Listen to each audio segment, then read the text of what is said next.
Galaxy Council attacked a human diplomat. Didn't know he was death in disguise. The Grand Council chamber of the Galactic Union stretched across 3 kilometers of polished obsidian, a monument to the superiority of the elder races. Ambassador James walked its length with measured steps, his simple gray suit a stark contrast to the bioluminescent robes and crystalline exoskeletons of the assembled delegates. Behind him, his aide Liana followed, her tablet clutched tightly against her chest. "The humans request mining rights in the Kepler expanse," James stated, his voice calm and diplomatic as always. Council Speaker Thexelar, a towering void-born whose species had conquered 14 star systems before humanity had discovered fire, clicked his mandibles in what might have been laughter. "Request denied. Your kind has been granted far too much already." James nodded slowly.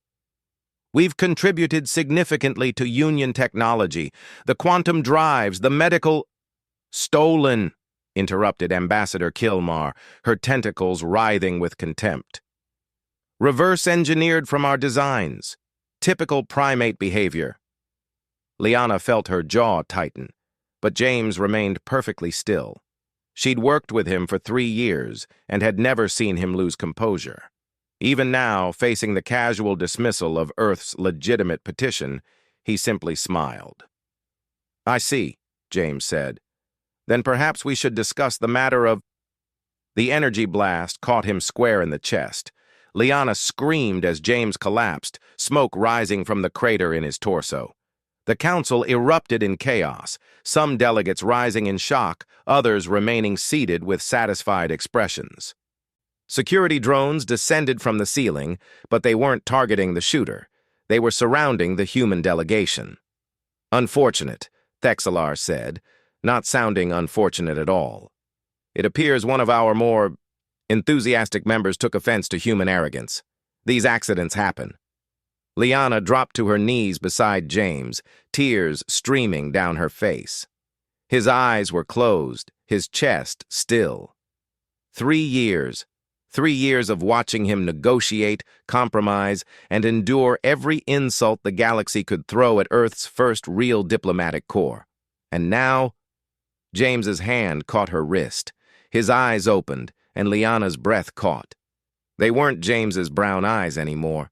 They were black, completely black, like staring into the void between stars. And they were ancient. "Liana," he whispered, his voice carrying harmonics that shouldn't have been possible from human vocal cords. "You might want to step back." She scrambled away as James stood. The wound in his chest didn't heal. It simply ceased to exist, reality rewriting itself around him. The temperature in the chamber dropped 20 degrees in seconds. Frost crept across the obsidian floor. "You know," James said, his voice now resonating through the chamber without amplification, "I really did try to do this the easy way." Thexelar's confidence wavered.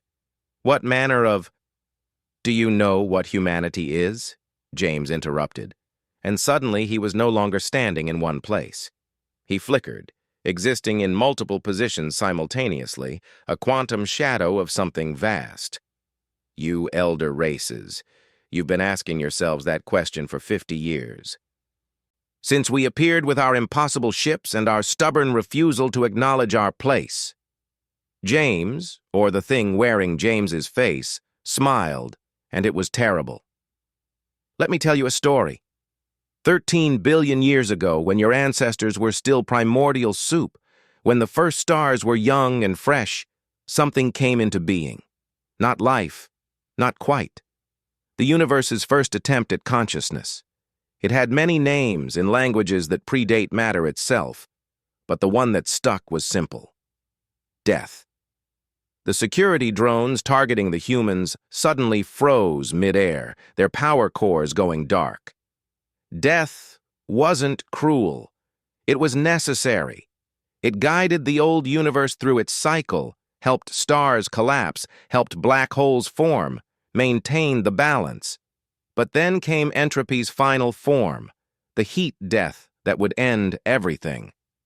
Death faced a choice: cease to exist with the universe or do something unprecedented. James's form flickered again, and for a moment the council saw something else, a shadow that filled galaxies, a presence that bent space-time simply by existing. It hid, compressed itself down, down, down into the smallest possible space, into quantum foam, into the pre-Big Bang singularity.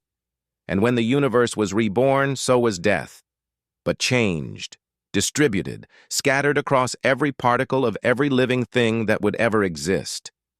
Liana understood then, horror and wonder warring in her chest. Humanity carries more of it than most, James confirmed, because humans, more than any species in this galaxy, understand death intimately. You build monuments to it, write poetry about it, dance with it in wars and plagues, and yet somehow, impossibly, you find meaning in its shadow. You're not just carriers of the original consciousness. You're its most fervent believers. He turned to Thexlar, and the Voidborn tried to step back, tried to run, but found himself frozen. So when you shot me, James continued, you didn't kill a diplomat. You struck at death itself. And death, his smile widened. Death remembers. Please, Thexlar managed. We didn't know. No, James agreed. You didn't. You saw primitives, apes with starships not worth your respect, but that's humanity's greatest advantage, isn't it? We look harmless. We look soft. We ask nicely. We compromise. We try to find peaceful solutions. The temperature dropped further. Several delegates' life support systems began failing. Until you push too far. What do you want? Chilmar gasped, her tentacles now rigid with frost. James considered this. Slowly, warmth began returning to the chamber. His eyes faded back to brown. He looked tired now, human again, though Liana knew she'd never see him quite the same way. The mining rights we requested, he said simply, plus reparations for this attack, and perhaps, most importantly, a little respect. He turned to Liana, offering his hand to help her up. Come on, we have a treaty to draft. As they walked out, the council sat in absolute silence, watching humanity's diplomat disappear through the massive doors. Only when they were gone did Thexlar dare to speak. What have we done? No one answered. They all knew. They'd declared war on death itself, and death had chosen mercy. This time.